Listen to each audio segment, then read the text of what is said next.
This is a true story. The story of Kenya's Tsavo man-eating lions. Let's step into our time capsule, where it's the month of March in the year 1898. Lieutenant Colonel John Henry Patterson, who was a hunter, author, and British soldier, has been dispatched to Kenya's Wild Tsavo district to supervise the building of a railway bridge over the Tsavo River. Workers toiled in the hot sunny days, mindful of the dangers of such a job. During the nights, however, they were now having to be wary of other dangers, the dangers of going missing. For countless nights, the silence of the darkness was often disturbed with horrifying screams. As it has been found out in the end, two male lions who had no manes were perched in the darkness of the nights, selectively picking off workers as if they were an item on a McDonald's or Burger King menu. These two maneless male lions have now come to be known infamously as the Tsavo Man Eaters. A little bit before Patterson had arrived in Tsavo, word was going around about a few workers disappearing at the claws and mouths of killer lions. Patterson heard about these claims as soon as he arrived on the work sites. Initially, however, Patterson did not take these claims seriously, but as more reports flooded in, he began to realize the task and seriousness at hand. It was soon realized that a pair of male lions who had no manes were stalking the men who were building the railway during the nights.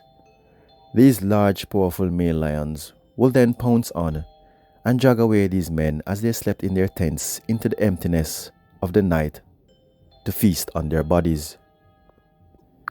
After a while, everyone was glad for a period of no attacks.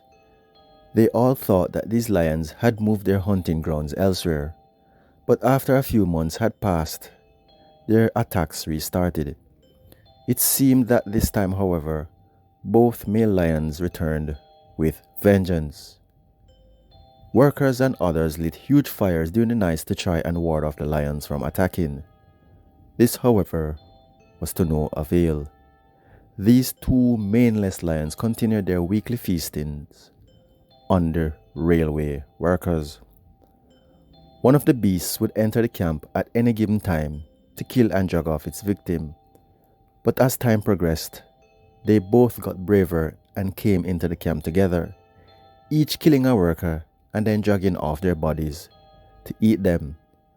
The work on the railway was now being severely affected, as workers began leaving in droves, saying their lives were more important than the money that they were being paid. Construction was brought to a standstill until British colonial support came, which was a group of 20 armed men to be exact. Setting traps for the maneless lions in order to catch them was now the aim of the game. Patterson's first attempts at catching and killing the lions was unsuccessful. His double-barreled rifle misfired as he was taking aim from 45 feet away from a lion that was strolling by. He, however, got another chance to aim and fire at the lion, this time shooting it in its hind leg. All that happened is that the lion ran off, being wounded. The darkness of the night approached, and Patterson used the body of a dead donkey as bait. Patterson perched himself in a chair hidden out of sight. The lion that he initially shot in the hind leg returns, mulling around the dead donkey's carcass, taking a few bites. Patterson sat silent, raised his rifle, took aim, getting another round of shot off. This shot hit the lion again, and it ran off into the dead of the night. Patterson was pretty sure that this shot would be the one, and he wasn't wrong. Bright and early the following morning, the lion was found dead not too far from the campsite. The beast measured almost 10 feet in length, 9 feet 8 inches from nose to the tip of his tail, to be exact. A day shy of 3 weeks later, the second maneless monster was ambushed, and Patterson shot it a total of 6 times over the course of 11 days. The last 2 shots it got did the trick. The second beast was now also dead. In the early parts of the 21st century, the skeletons of the lions were thoroughly examined.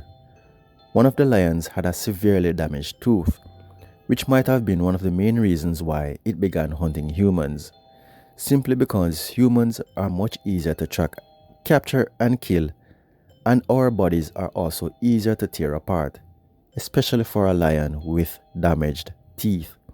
This theory was ever disregarded, as Patterson himself has said that he was the one who damaged the lion's tooth with his rifle when the animal rushed him one night.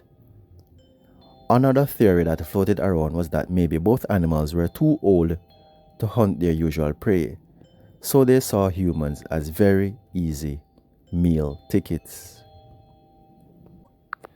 It's been reported that the lions' victims count was probably around 29 men killed, but according to Patterson's diary, this number only catered for the number of Indian workers only. This number didn't include all the black Africans that were also killed by the lions. A study conducted in 2017 finalized that one of the maneless male lions actually had an infection at the root of its canine teeth, which makes it hard for lions to hunt prey because they use these teeth to grab prey such as deers and zebras around their neck regions, suffocating them. However, whatever the real reasons why these lions decided to become man-eaters, the fact remains they were man-eaters and had to be put down, rightfully so. One of the more famous movies that these lions' activities were portrayed in is called The Ghost and the Darkness, a 1996 movie where actor Val Kilmer played John Henry Patterson. This was the true story of the TSAVO man-eating lions.